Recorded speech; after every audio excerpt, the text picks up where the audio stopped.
front. I already lingered over here next to Miss Huckabee. She does not smell, I can confirm. She doesn't. Sit here with her.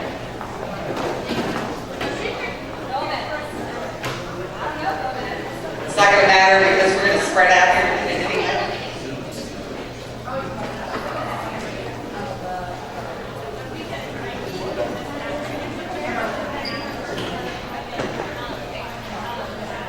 Got about a minute before we get going. We've got lots to cover.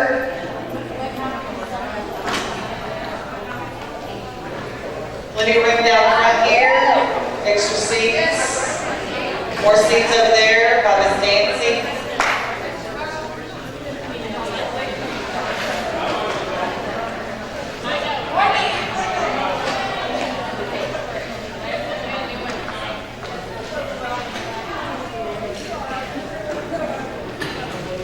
All right, while the last of us are making our way to our seats, let's start off with kudos. Give me some good stories. Tell me something good. Tell me something good.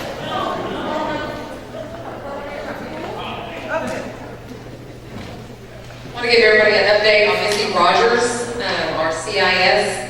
Katie got a message from her, and so did Sandy Hester this morning, an actual message from Missy. She had her brain surgery yesterday, went in at 12:30, came out in the evening, and she was emailing people this morning, so she's doing very, very well. Amazing. And not only that, they said she's supposed to go home tomorrow after brain surgery yesterday. What?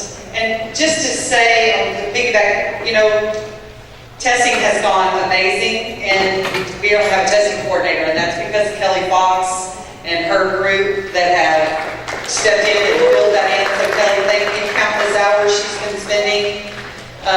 And no one asked her to do that. She just volunteered to do it, jumped in there and said, I got this. So anybody else, good story? Something they want to share, something great going on. It could be personal or not.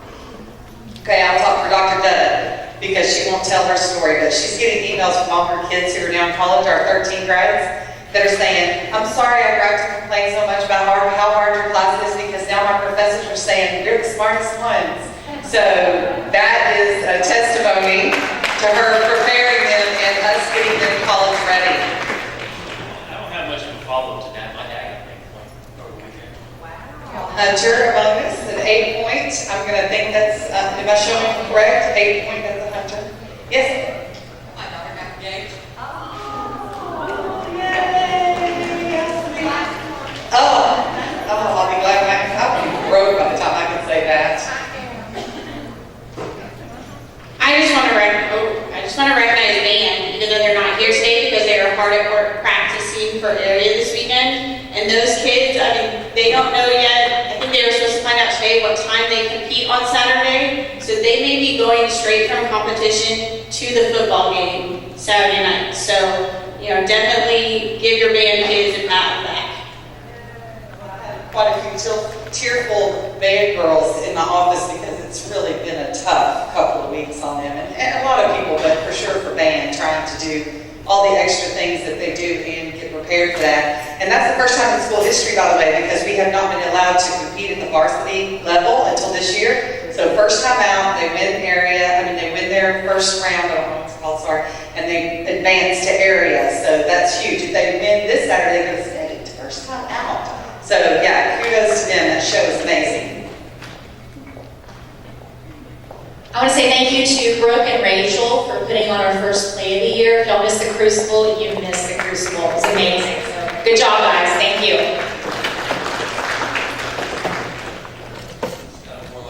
Said to me, I got a couple of them that said I'm their favorite teacher, they enjoyed my class, and other ones said you're a good teacher, Mr. Crumbrose, made me feel good.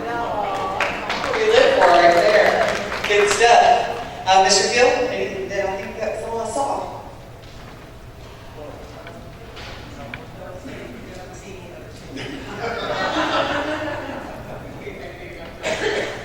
I'd like to thank everyone who showed up to chaperone the dance. It was a huge success because of you. Specifically, Ms. Jacoby, thank you for all your help. Ms. Huckabee, thank you so much. Ms. Reed with the floral design class, thank you. And Ms. Marino with the life skills class, thank you. It became a really a school effort. Thank you so much.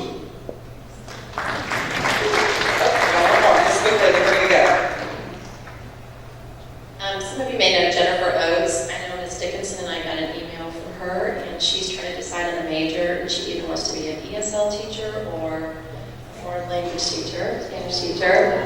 And she went, I probably got the email too, and she was just thanking her teachers who helped her along the way. That's always the best. It's good to know that they are taking things away and not just leaving a legacy. You know, that's what I try to, I think I had kind of some aha moments about that whole legacy thing. And we talk about leaving a legacy. I think it's better to live the legacy than to leave it. And I think that's what we do as teachers. And when they tell us that kind of stuff, that's when you know you're really living it, right? All right, we have some housekeeping. We're going to go to that first because I don't want to make her stay till the end of the meeting if you don't mind. She's going to talk to you a little bit about leaves and absence. So just notice that we're going to jump to that housekeeping piece and then we'll get on to the agenda. Okay, I just wanted to talk briefly about this. Most of you all already know this, but with absences, Stephanie Gaines and I handle the absences, so you can call us if you have any issues regarding absences. Now, we have to have, unless you're sick, we have to have the absences requested on a report. There's some absence request forms that are back in the workroom, so fill those out ahead of time. Like it has to be 5 days in advance. Try to stick to that. And I know some of you probably didn't know that, but we're making these little magnets. Coach McClanahan did this last year, so I'm making these up with all the new people, and I'm going to put your ID number and your PIN number on there, and it has the number to call and how to go online and submit your absence, so you won't wonder about it. You can have all that information at your fingertips. Let's see. You guys are really good about that, and one thing I want to say is because we're who we are, we really don't have a sub problem here at this school. We used to, but we've turned it around, and one sub summed it up this way. She said, I love to come here because everyone knows my name. So we do get to know their names, and we check on them when they're in the classrooms, make sure they have what they need. We invite them to our luncheons. We give them a hug in the morning, we give them a snack in the morning, and one sub told me, you guys are making a difference. You're turning things around in this district, because he had been all over the other schools, and he had said, nobody does this at any other school. So be really proud of that, and just help us to keep it up. Now, on the back of this sheet, I put what we need you to have in your subfolders, if you don't mind. We have subfolders in the front that have basic information for the sub to get to your class. But if you would make sure that you have something in your red subfolder, and if you don't have one, contact me or Stephanie, and we'll help you get there.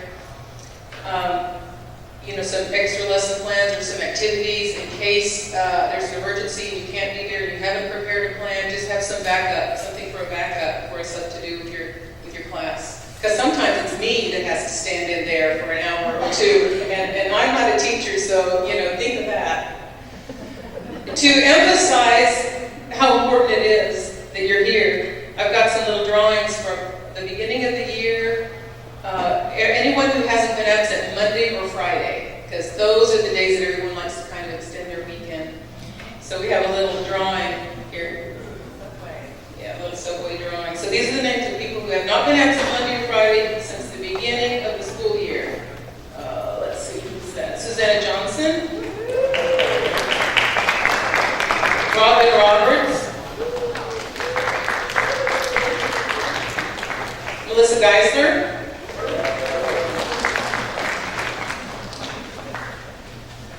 Sam Adebayo.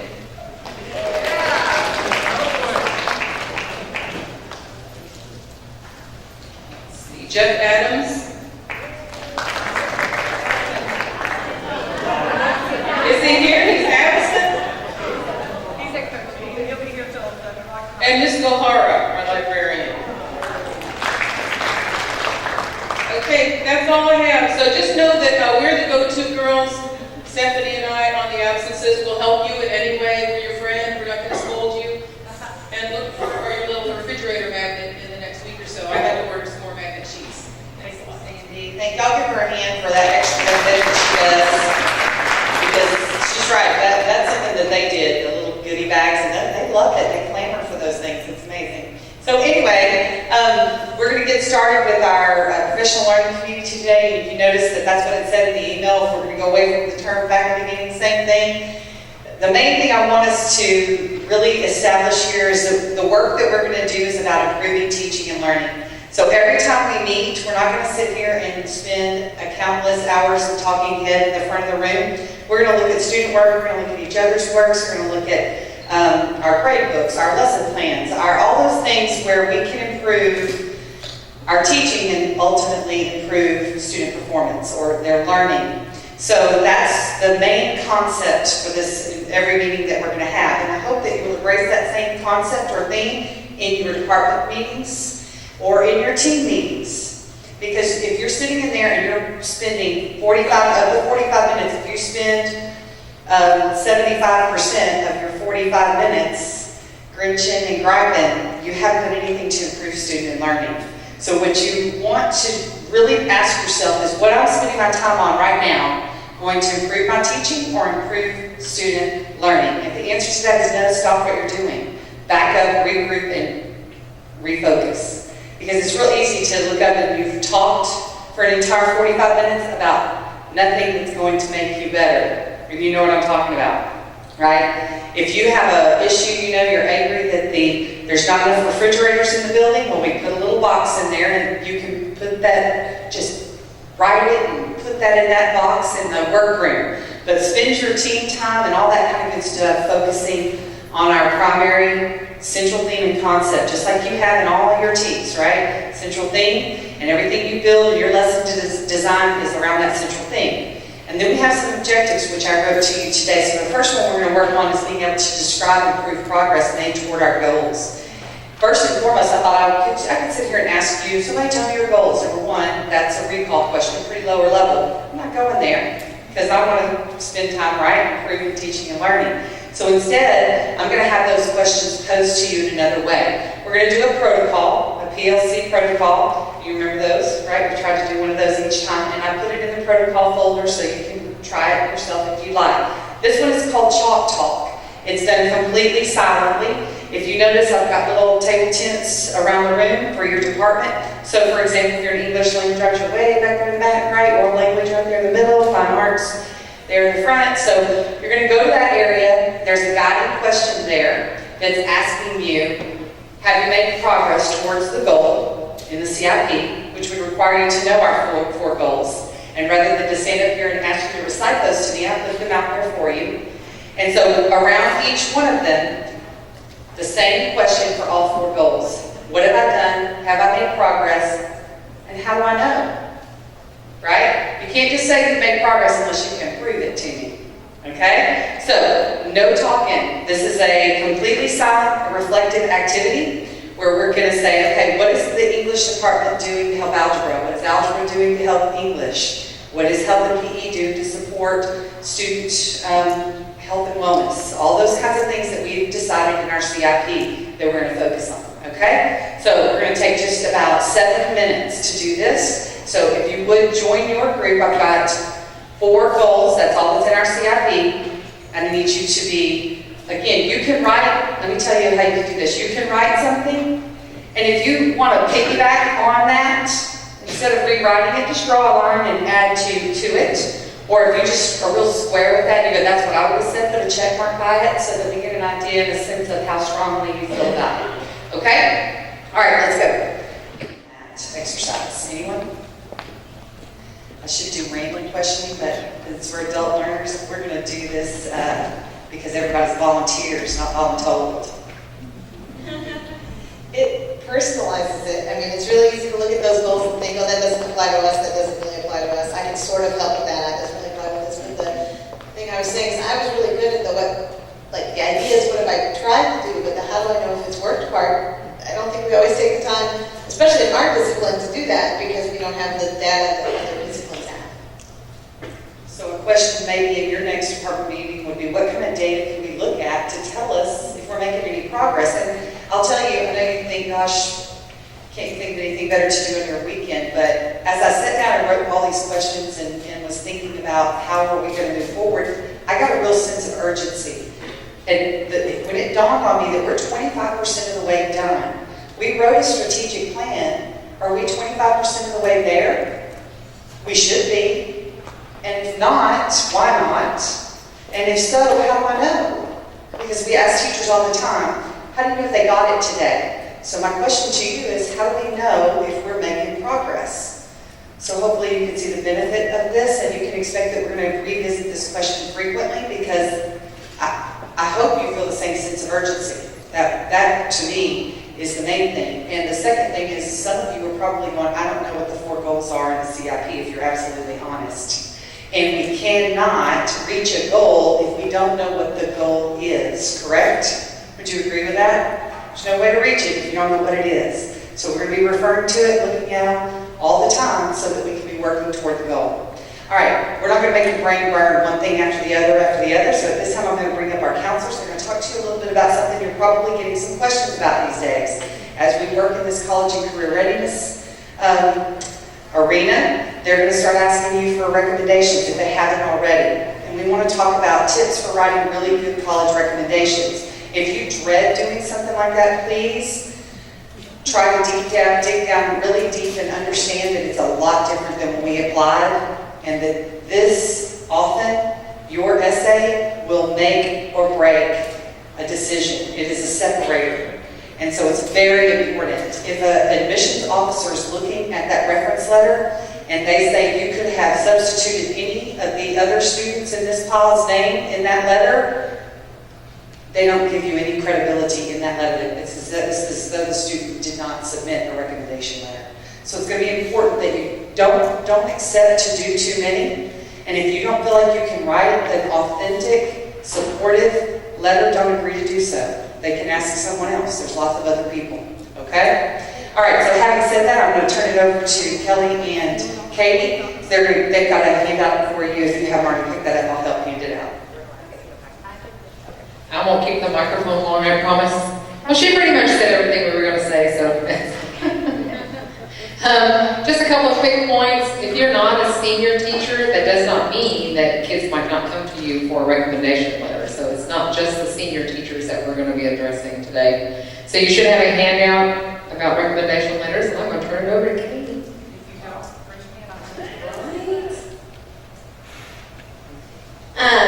What Ms. Hedrick is kind of hitting on, the big thing for whether or not a teacher recommendation letter matters. Some of the reps that are coming in are saying, Texas A&M, for example, is saying next year we might even just do away with them and not require them. But then some schools are requiring them. And I think those that do is the decision maker. Because when you're talking about kids that are the same by tenths of a point, or the exact same on paper, what's going to make that kid stand out is going to be your counselor recommendation letters and your teacher recommendation letters. And I think some schools are doing away with recommendation letters because they're finding that that recommendation letter adds no value to the kid. They're just saying what's already on the resume. They're saying what they can already see on their GPA, they don't need that. So, the big thing, the big news that, if you look at what's on here, what we've kind of come up with is a classroom self-assessment. The classroom self-assessment for your teachers, the kids are going to be required to fill out a paper that kind of gives the little extra information that maybe you don't have.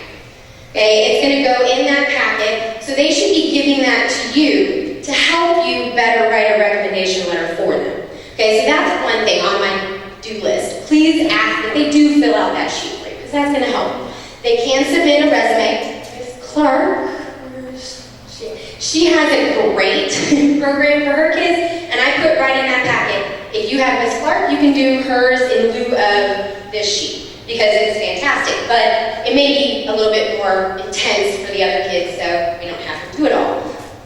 What Ms. Edwards said, I think, made a good point. If you're writing a letter for the kid on their best day, so if you don't think you can write a positive recommendation letter, you might want to encourage them to find someone else. You want to write for them on their best day. So those personal quotes that go in there, you know, go back to your comments that you had in first quarter, third quarter. You made a comment on their essay where they really, you know, went above and beyond. Use that in the letter. A lot of the things are the same stuff as when we got in English class, what makes a good essay. Start off with the clincher, get the attention because they're going to spend maybe 5 minutes on your letter. I mean, in all honesty, because they have a lot to go through. I put some, to keep it short, I'm not going to go over the 2 samples that we have. There's samples that are in there that you can read through. Writer's block to help you if you have writer's block, tips and stuff. But it's important. We're going to be giving it to our juniors in College 101, and we're going to ask that they give it to you by October 7th for next year. So that way these recommendation letters can be turned in by the end of October. So you'll have 3 weeks to get through them all because you're busy. Hopefully our seniors are working on them, but for our juniors, we're going to be giving it to them this year, at the end of this year, so they'll be turning it in first thing to you, hopefully. And then for those more competitive schools, they're going to have the leg up, hopefully. Questions? I have questions. How many of you have gotten requests from students for this? Okay.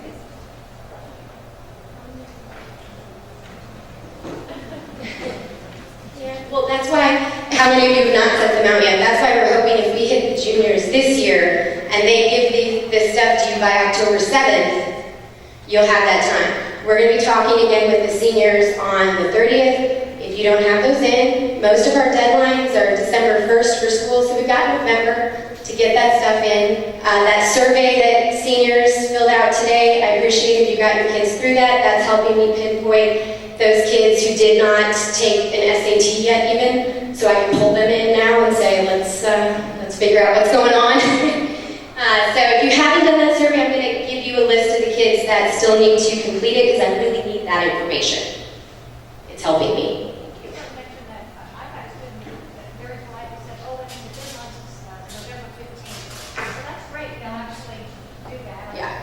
Probably encouraging them to. To get them in, yes. And every rep that's come, we've reinforced the don't miss that deadline, get it in. Even if you're waiting for your second SAT scores, you want to hit the first deadline and send your second scores later because that's going to help you. And I got into some of the advisories today. I didn't get to everybody because I'm not that quick around the school, but I got to about 8 of you. But we'll do that again on the 30th. I'm trying to just let them know that the center is now open in the mornings, every morning, 6:50 till the first bell.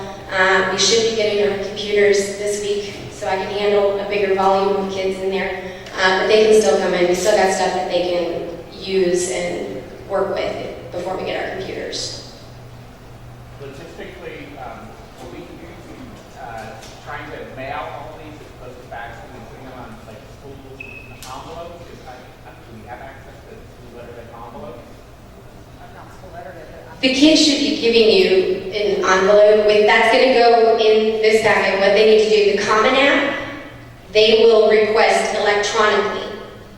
And you'll get an email, you electronically fill it out, and it goes to them. Apply Texas does not have that option, so therefore they should be submitting to you also an addressed envelope stamped, so that way it just goes in there with them. And I know I am discussing that with our seniors on the 30th. one So, thing, never do is give that letter to the student. Don't do that. for multiple reasons. It hurts the credibility. If the kid says, oh, I checked where I can get the letter back, tell them it's going to look better for them if they waived the right to see it. Plus, from what I've heard from other people, it can get you in trouble later if they don't get into that school and they come back with that letter of recommendation and they're going to nitpick it apart as to, that's the one reason why I didn't get in there. So it's just better for them if I'm reading it that they didn't see it. I know you're more honest. Plus, it helps you later on. You see what I mean? Yeah. Whenever I agree to do a letter of recommendation, I always tell them I need a listing of everything you belong to. I think it's what's on the grade. Yes. Because I haven't gotten it yet, so I want to, like I said, I'm going to be glad to do it. Can we just grab the sample packet here? Also, they should provide you with the addresses of the. Right. I get it from us. I think I got here. So this is the form that you should be getting if they are requesting a counselor recommendation. And you'll fill teacher evaluation for counselor letter of recommendation. Don't tell me it's not the wrong thing spent a long time on it. Okay, so you'll fill that out and that gets turned into the counselor. Okay, that's for them to write the counselor's letter of recommendation, which is a kid from the beginning of the school year till the end. As a teacher's letter of recommendation, it's what you saw in the classroom. If you are a coach, if you have taken them as a sponsor on other things, then that stuff is going to be in there too. But if it outweighs the academic, then the letter is off. It should be more about what you saw in the classroom, generally speaking. And then the other form, flip to the other, look at you. The form that you will get if they are requesting a letter from you is going to be just this quick sheet here. They're going to mark whether or not it needs to be turned in to the counselor, because some of these teacher recommendations, schools require that all the recommendation letters be sent together. That option is here. Or if they are going to be sending it individually, and it tells you, you should be giving an envelope, self-addressed, stamped to the teacher as well. And I know that this is new. This packet they have in the counselor's office, I also have it up online. And we're going to be personally showing it to the seniors on the 30th, make sure they all have it. And in the spring, we will be giving it to the juniors, and they should be getting on this by October 7th for next year. So that's kind of where we're sort of headed. So that way you guys aren't inundated with things and told, I've got a week to do it. Yes. Hey, just so you know, if you haven't been by the center, you need to see what they're doing in there. Doing some fabulous things. All of that is rooted in one of our 4 goals. They increase the 2%, right, of the students' sense of belonging and hope for the future. It's all rooted in the work that she's doing. So that's why we're talking about it here today, so that we can help our students get to that next level. It's fabulous, by the way. She's doing a fabulous job for sure. And I will tell you, she has already put out word to our parents, inviting them in for a night on the 29th. She's going to have a parent panel where people can just ask questions of last year's senior parents about that admissions process. Just what are you worried about? What don't you understand? Here was my experience. Here's my, just a place for people to ask questions, because we found that was something they really needed, almost like a support group. So thank you to you for doing that on the 29th. And then we meet, and then we turn around and meet with their seniors on the 30th. So she's doing a lot of new advisories. If you have any questions, or your kids do, send them to her. That's what she's here for. Okay? Anything else then on that? We're good? Perfect. Okay, at this time I'm going to turn it over to Lori. We're going to talk a little bit about our next objective. The teacher will be able to correlate the student's grade with his or her content mastery and use grades to inform their teaching. Let me, somebody, if I can get this up. I want to give you the district's definition. Grades should represent the degree to which a student has mastered the content.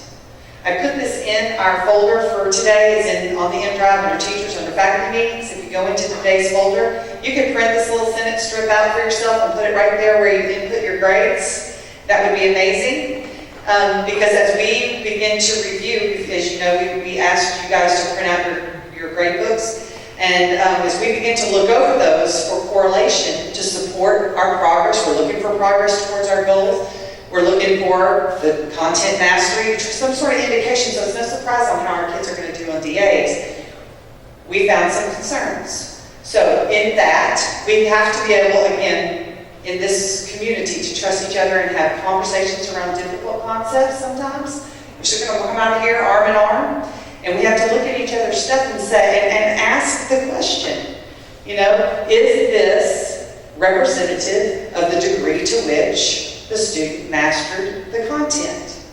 Here's some examples for you that I would like to just share before Lori starts talking to you about the packets that we looked through.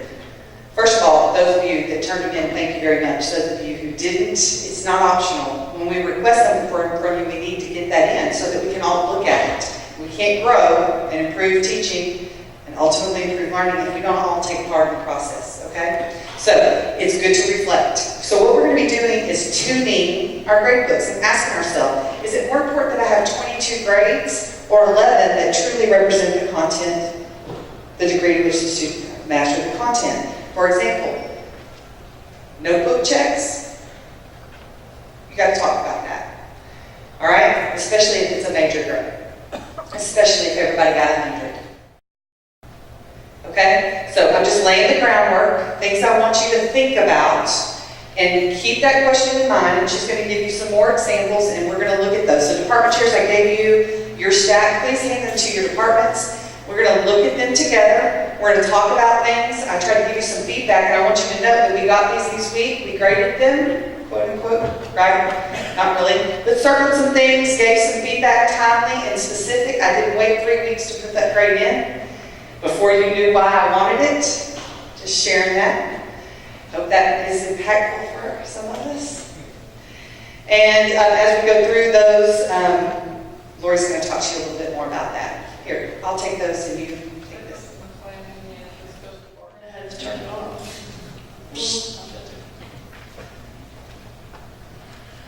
Okay, first question has already been answered, so we'll see who was paying attention.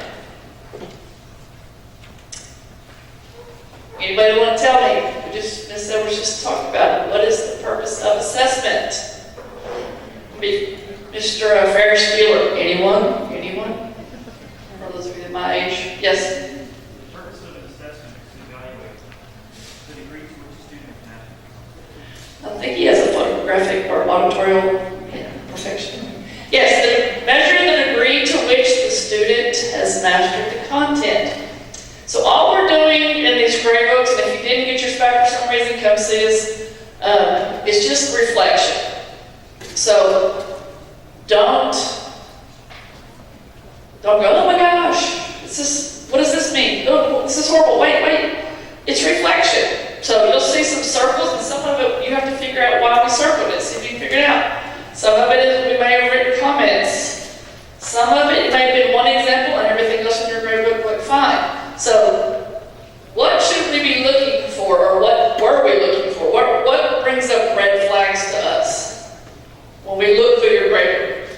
And then what questions should we be asking? What should we be reflecting on when we see these red flags? Okay, so the obvious thing first of all, first thing I look for, do you have the correct number of daily and major grades for each grading cycle? There's nothing to question about this. It's district policy. Either you do or you don't, and you have to. Simple as that. Not even a reason to discuss that really any further, other than to say, some of you like to give a whole lot more grades. So we've talked about that on one hand. The other hand about that is keep a ratio. So if you want to give more grades, don't give 10 daily and 10 major. Obviously, you just negated the importance of a major grade. So keep the ratio if you go above that. Another thing I noticed, or we look for, are there a lot of bulk fill grades? Y'all know what bulk fill grades are? I don't know if it's technically called bulk fill. It used to be in SASE, where basically straight down the row everybody has 100. Straight down the row everybody has a 70. Okay? Questions to reflect on. Was this a true assessment? Maybe it was, maybe it wasn't. Everybody in your class made 100? Was that a true assessment? I'm not saying it may never be, but you need to look at that. Was it because they brought you a box of Kleenex? Was it because it was a notebook check that you didn't really? Was it homework? So if it was 100 on a homework assessment, would that bring any questions up to you? And if so, what questions would it bring to mind? Somebody tell me, Ms. Booker, what question would that bring to mind? If you looked at somebody's grade book and they had a homework grade and everybody in that class made 100 on that homework, what would that tell you? Or what would it make you wonder? Somebody said cheating. I wouldn't go that far necessarily. Maybe it's too easy, possibly. So maybe it's not a very rigorous assignment. Maybe it was a 10-question matching on a 5th grade level. Maybe, okay? What else might it mean? Completion grade. Is there any value to completion grades? In my mind, that's a long discussion to people, because I'm not sure that completion grade is really helping you determine the level of mastery that a student has. And the second part to that question is, what does it tell you you need to do tomorrow? What information does that day give you? It should inform your instruction. If it doesn't, it's not worth the paper it's written on. Does everybody hear that? It should tell you what you're supposed to do tomorrow in class. If it's not telling you what to do tomorrow in class, then is it a really good assessment? And I would take it a step further. What's it telling the kid about whether they know what they're doing or not? Is it giving them any feedback at all? Have they learned anything by that? When they think they really got it, well, I'm going to do good on the next test, and then what happens? Exactly. And what does it tell their parents if they go into Skyward and see 100 and 100 and 100? What's the parent expect that test grade to be? We're going to get to that in a minute. Can you really determine a student's level of mastery from bulk fill grades? I would question that. Do your daily grades correlate with your major grades? I talk about this a lot. And it should also correlate to some degree then with the DA assessment grade and with the EOC assessment grade, okay? Do my kids, back to kind of bulk fill, are all of their daily grades in the 80s, 90s, and 100s? But then when I give a test, their grades are always in the 50s, 60s, and 70s. What should that tell you? Or what should that make you at least question? Let me hear it. Your daily grade should be preparing them for their major grade. So there's a disconnect there. So are you testing at the same degree, or are you teaching at the same degree of mastery that you're testing is the big overarching question.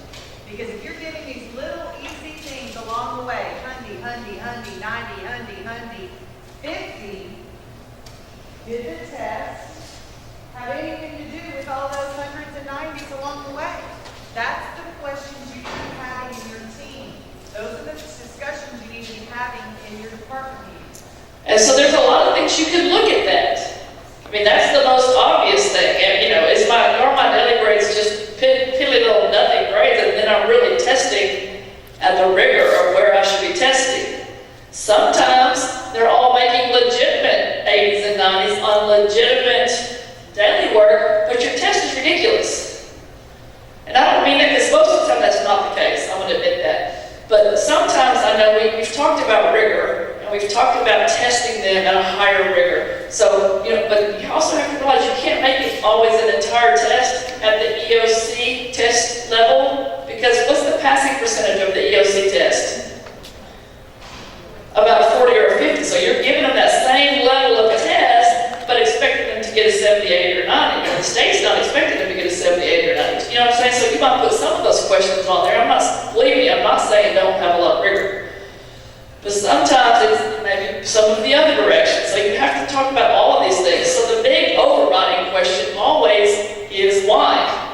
So reflect on what it is and ask yourself why. And what does this tell me? And again, what does the kid think? And what does the parent think when they have 5 daily grades, 90, 100, 190? What do they think the test should be? And then they get a test grade in over 50. So what is the parent? What would you as a parent be saying? Holy cow! What happened? Here's one other thing that I want to piggyback on that with. If you interviewed with me, you can attest to this, because I asked you if your class, 25% of your class failed in assessment, how would you feel? And what every one of you said, because this is what I'm looking for, is I would own that. I would feel like I had failed. I would feel like, but now that we're here in the practice, that's not exactly what we're seeing. You see what I'm saying? So that's why we ask those questions. When we're looking for teachers that share the same sort of philosophy that this school has said they're going to embrace, the best practices. So there should be a correlation, ladies and gentlemen. That's not what we're seeing. And we can all attest to that, because we've been in all these interviews, and I can promise you, this is what we even had conversations last spring about finding the best interview questions to really get to the heart of people that are on the same direction we're on. And I asked, the question I And- asked is 25%, and some of you have averages of 50% on major. And I can pretty much guarantee you, this was a key question. So if you wouldn't be probably sitting here if you didn't answer this one well. But again, so now that we're there, is it, well, the kids aren't doing homework and the kids aren't this, and not that that doesn't happen, but we have to own it and reflect on it and look at why and what we need to do. So again, what might this tell me? Did my kids have low daily averages but high major grade averages? What might this tell me? We just talked about that, okay? Sorry, I'm typing, I did this fast. Do your daily grades, I have two typos. Do you daily grades correlate with you major grades? I'm so sorry. I just take that. I would give myself an F on the slide on here. And I would deserve it. Spell check won't pick that Exactly. So we kind of talked about this again. Do my daily and major grades assist me in determining the student's level of mastery? My daily grades and my major grades. Are they all helping me determine the student's level of mastery? If they're not, maybe they're just fillers and time killers. You know, I know you have to have 8 daily grades. Really, that's not a lot in 9 weeks. So I would hope we could come up with 8 legitimate. And look, I'm sorry, let me just tell you this real quick. I know. When I was in college, I was a PE major, and I loved the PE department at Abilene Christian because they said this over and over to us. If every one of you makes an A in this class, and it's a legitimate A, I'm fine with that. I'm going to tell you what you need to know to be a good teacher. And I'm going to tell you over and over, this is what you need to know. And if you learn it, and you do it, and you can pass, I have no problem giving you all an A. So I don't want you to think that I'm saying you shouldn't have a bunch of high grades, but it's got to be legitimate. And you have to determine whether it's legitimate. Is it okay to give students different homework assignments based on their needs? It's not really a trick question, not something we can talk about right here much. But when I say that, who are the first group of kids y'all think about? Special ed. And we already know we got to accommodate for special ed. But Ms. Edwards and I were having a conversation yesterday about the GT kids. What about those kids who didn't do their homework and may never do their homework? Turn around and make an 85, 90 on every single test you give. Should they fail? Should they fail, number one? And is it okay to adjust their homework? What if I gave an exit ticket of 2 problems 10 minutes before the bell rings? And if you show your work and you get those 2 problems right, you only have to do 5 homework questions, or maybe none. Because what's the purpose of homework? Especially in, math, it depends on what it is, obviously. I mean, obviously, if you're reading a story, you can't read half the story. Okay? But, if they've already shown you they've mastered it, do we need to give them homework over that day?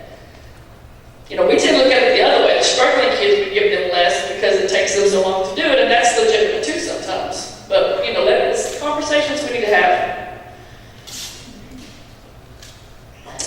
If I have an assignment with a failing class average, first question you need to ask is why. I'm not saying it's never going to happen, but the first thing you need to say is, why? Something's not right here. Do I need to reteach and reassess the entire class? If my entire class has a failing average, what do I need to do to make this up with this class?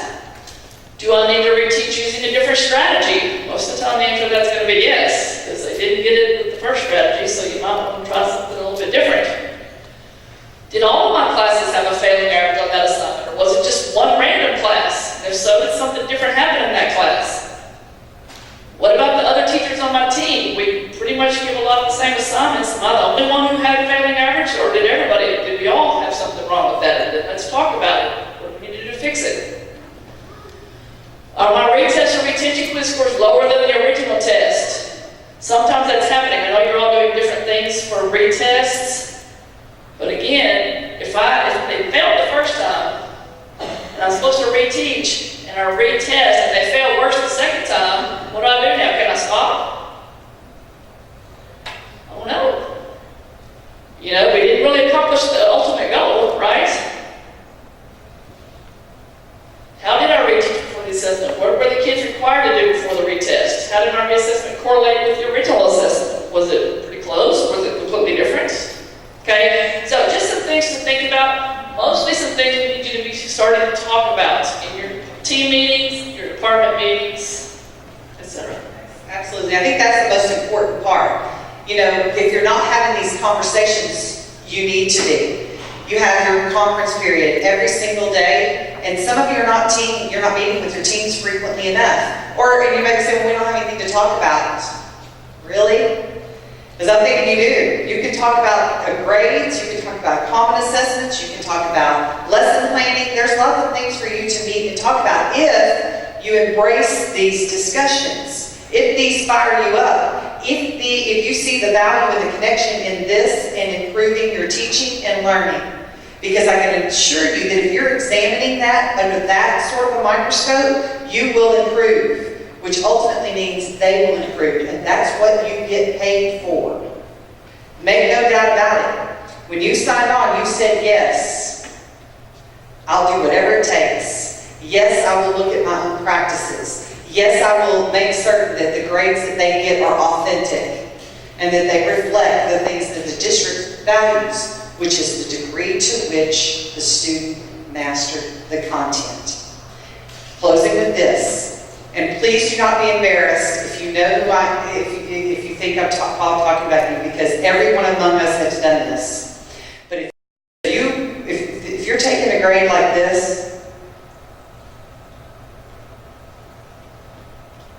next one, right? Okay, you require them to do 50 note cards, or you require them to have 10 pages of notes, or right? You see where I'm going with that? And that's the way in which you assessed it. You learned nothing, they got no feedback.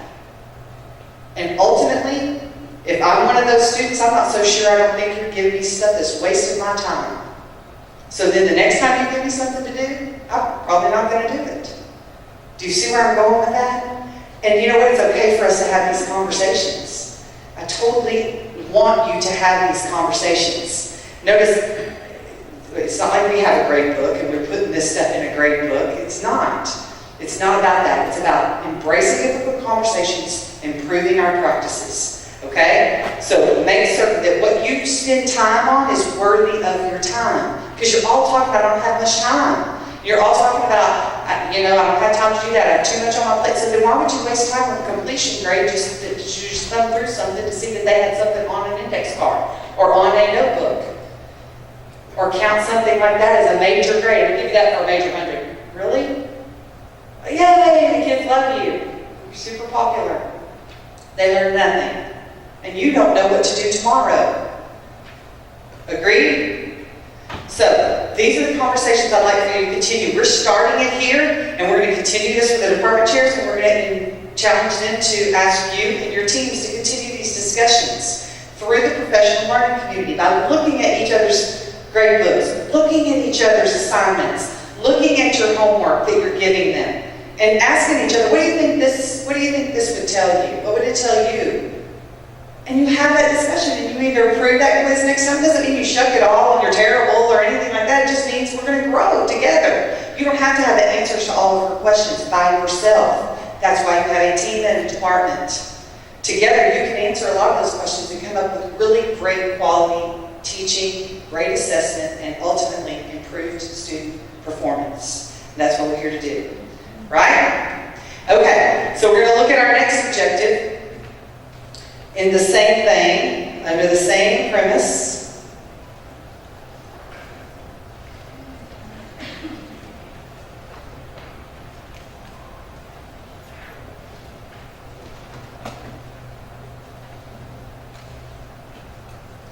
I can find it.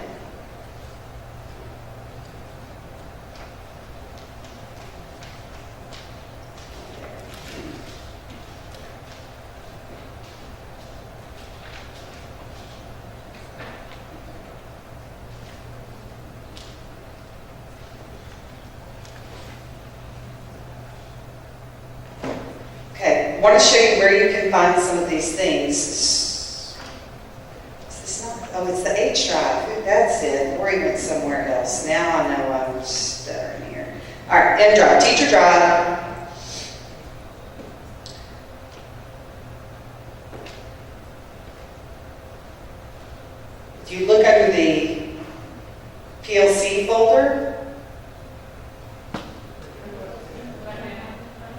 Should be alphabetical, right?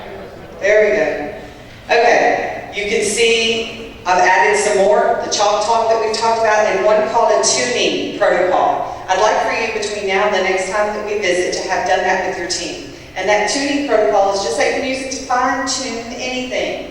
And it can be done within one class period. So you guys can choose. Do I want to fine-tune a lesson plan? Do I want to fine-tune an assessment? Do I want to fine-tune a homework assignment? Anything like that. So I want you to know that those are there that we're adding to them so that ultimately you have some things that you guys can be doing in your team time to help each other to work together. Also, if you want to see any of the things that we were doing today, which we're going to go to lesson planning next, you would look under the lesson plan piece. If you notice here, one of the other things that we did after we looked at grade books was at lesson plans. We have never talked to you about bell curves in grading. We expect to see this, or lesson plan. Everybody has to fill out the same template. We give you the freedom to do what you feel like as a department best serves your lesson planning, right? So in case you didn't know where those were, there's lots of different templates here. Everything from the Madeline Hunter, the old school form I taught for 20 years under, to the 5E, to the generic template, to a math-specific template. I noticed that someone took the math template and added another column that I liked that said, I believe, key words and key questions. So one department has kind of evolved into their own template. So you can get some ideas under that piece to help you in writing your lesson plan. Because ultimately, that's going to be very important for us. So the last piece on our objective to talk about is the lesson planning piece. So I've got a handout for you that you received in the email. If you remember, hopefully you looked at that ahead of time. The Marzana strategies, those aren't new to you guys, you've had those. But I thought that was a particularly great visual, because not only did it show the actual 9 strategies, but it gave some graphics and some percentage of success for each of those. So as we're looking at in our walkthroughs, the data that we're getting both from the district and from our own administrative campus level team is a couple of things. Number one, and you guys have heard us say this for 3 years now, if they don't know what it is that they're supposed to get today, how can they get it? So objectives. Ask yourself why an objective would be non-negotiable. Just think about that for a second. Why would an objective be non-negotiable? I made sure that we started out today telling you exactly what I wanted you to be able to leave from here. Some of the ways that I was taught that you want, when framing an objective, that you want to be able to ask yourself is, if that student were to walk out in the hall at the end of my lesson, and any random person, their mother, an administrator, anyone, were to ask them, what did you learn in that class? That they would be able to tell you specifically what they learned. Not, I don't know, right? Not something about equations. Because you will have said it at the beginning, you will have referred to it throughout, and you will have closed your lesson by referring to it and tying it all up in a nice little bow at the end, where they are completely clear with what it is that you expected them to learn. For example, we see some objectives, and we're going to go over this more completely with our department chairs, and then they're going to go over it with you. But some of our objectives, let's just we're throwing out an example, not one we saw. But one of the objectives was something about the learner will become knowledgeable of the Civil War. Really, all today in 45 minutes? Amazing. There's a lot in the Civil War, right? What specifically about the Civil War do you expect them to know at the end of this 45 minutes? It's not the TEAC objective. They won't understand what that, I don't even understand what half of those mean, right? So you have to write it in terms of something that's measurable and also something that is at the level of the verb that you're using, which we talk about all the time, right? Look at the level of the verbs when you're unpacking your TEACs, and the same thing in your objective. So if I were to just tell you today, our objective is to improve teaching and learning. Can't measure that, or maybe somebody could argue, yeah, you could, if the student scores go up over time, then maybe we improve teaching or learning. But which one did we improve, teaching or learning? How do I know?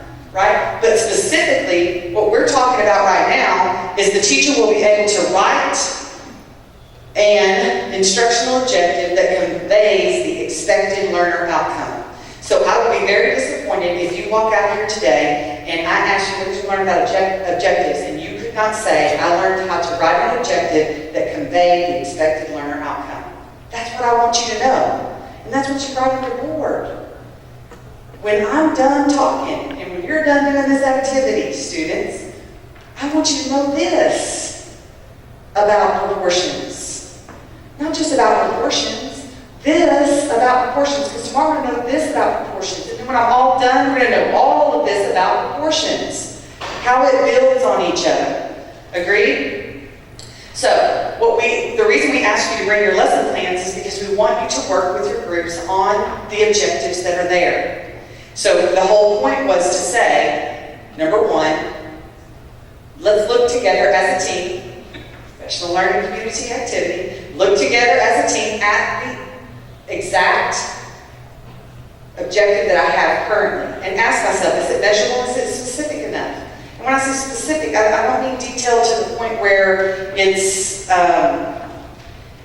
all technical mumbo jumbo, but it's really what you want them to know at the end of the day. It's really simplifying it rather than making it more difficult. Okay? So, before we go there, hopefully you brought your devices and you can kind of look at this with me. But when you look at the Marzano strategies, down at the bottom, well, first of all, I found it really interesting that it talked to us in the top, see if you agree, that you can yield a 45 percentile gain by identifying similarities and differences in your classes. To me, I'd be doing that all the time. If I really thought I could get a 45% gain and all the rest give me 20-something, notice there's nothing on here about just standing and delivering. Lecture, lecture, lecture, lecture, PowerPoint, PowerPoint, PowerPoint, PowerPoint, overhead, elbow, elbow. There's nothing on there about that.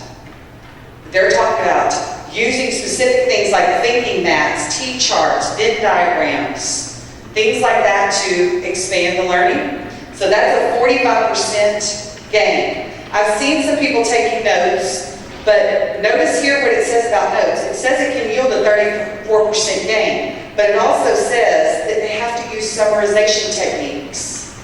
That's Cornell note-taking as one that we've taken on as a school and we've been working on for a year. And we're still not seeing Cornell notes across the board. We saw some activities where kids were able to go and read something and make their own notes, draw some inferences and put some facts, and that's all good, but they got to be able to also summarize it, which, by the way, if they write complete sentences and use our little SWOT approach, also supports our CIP to improve writing.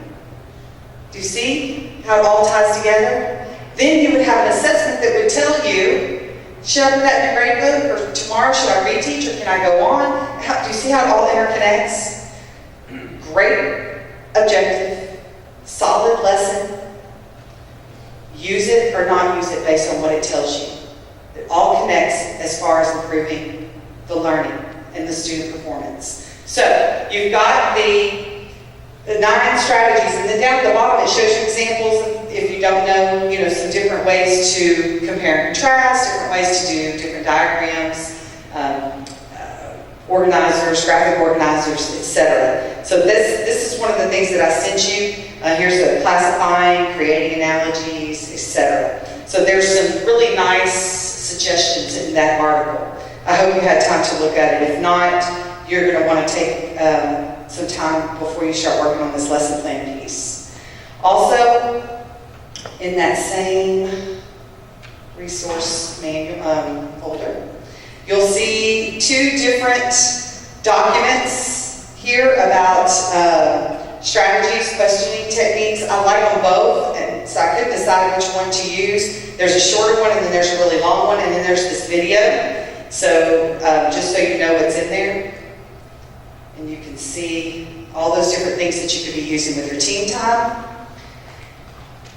I thought this one was fabulous. Let me just show you what's there. Again, I'm just taking time to try to show you what resources we've provided, and then you use these when you go back to your teams. It gives you some very, user-friendly, practical application. Why ask questions? What types of questions? You always hear people talk about Bloom's taxonomy. There they are. How many questions? When? The value of wait time. And that's one of the things that I'll tell you too in our walkthroughs that we're seeing with regard to wait time. It's almost like you take it a little personally if they don't answer the question right away. And sometimes you just, if you ask a really tough question, it's going to take them a minute to marinate on that, right?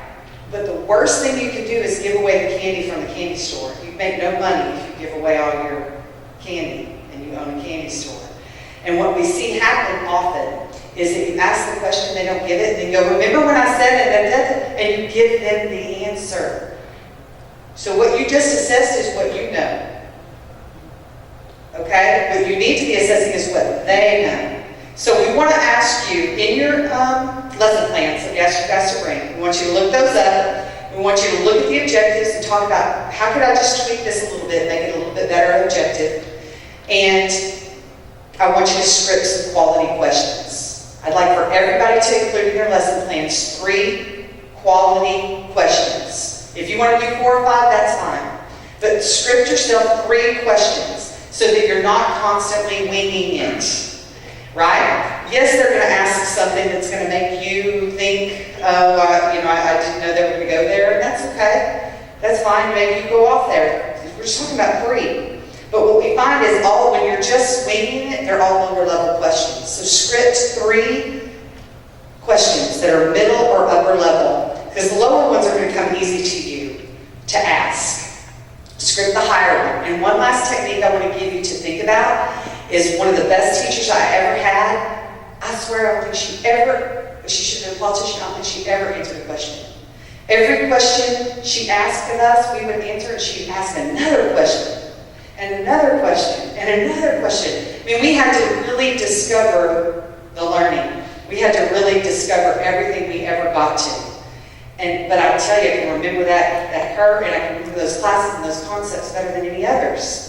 So become masterful at questioning and start by scripting them in your weekly lesson plans, or if you do a unit. And there are many of you, I will say, and looking at them, that already are doing that, and they're really good. Be the leader, please, in your team and share that.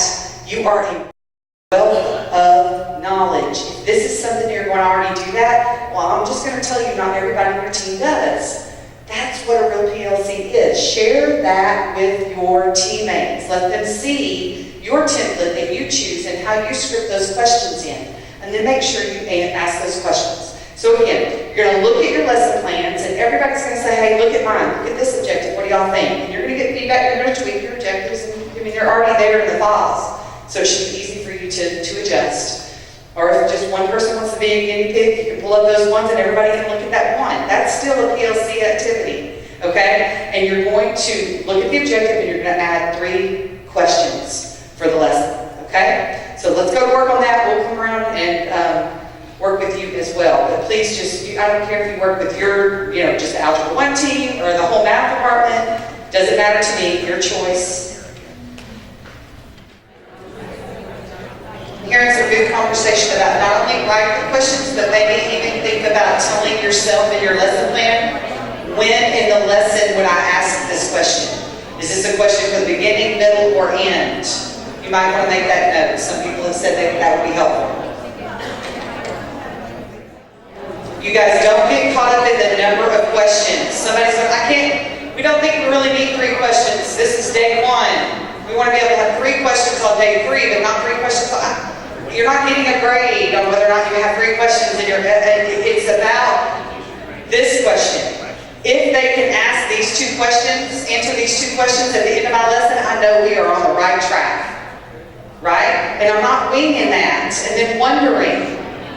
Here's 2 really good questions. Maybe you end up using that on your exit ticket. Maybe you don't even ask it out loud. That's what we're asking you to do, is what 2 things could I ask them that would assess what they learned today. Did they get it? So rewrite it, if you need to, your objective, rewrite it, and then ask a couple questions that tell you if they got it. That's all you're doing, simple.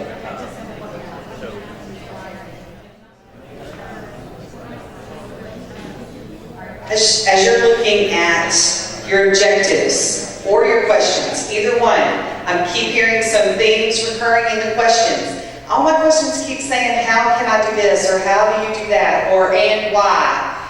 This one resource that I put in there gives you some other words, like recognize, list, so that's the lower level, moving all the way up to design, construct, plan, produce. So here's some additional words if you get stuck for what you're really trying to say. The main thing you want to make sure you do in questioning yourself is you're talking about, so go, everybody look at the next day, one you're not working at right now. Look at your next day's objective.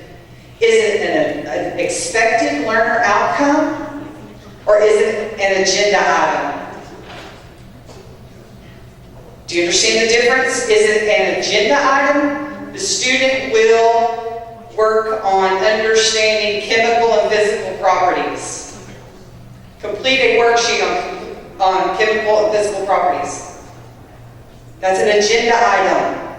What do you want them to know once they've completed said low-level worksheet? Consider changing worksheet to T-chart, right? Do you see what I'm saying? Just tweak it a little bit.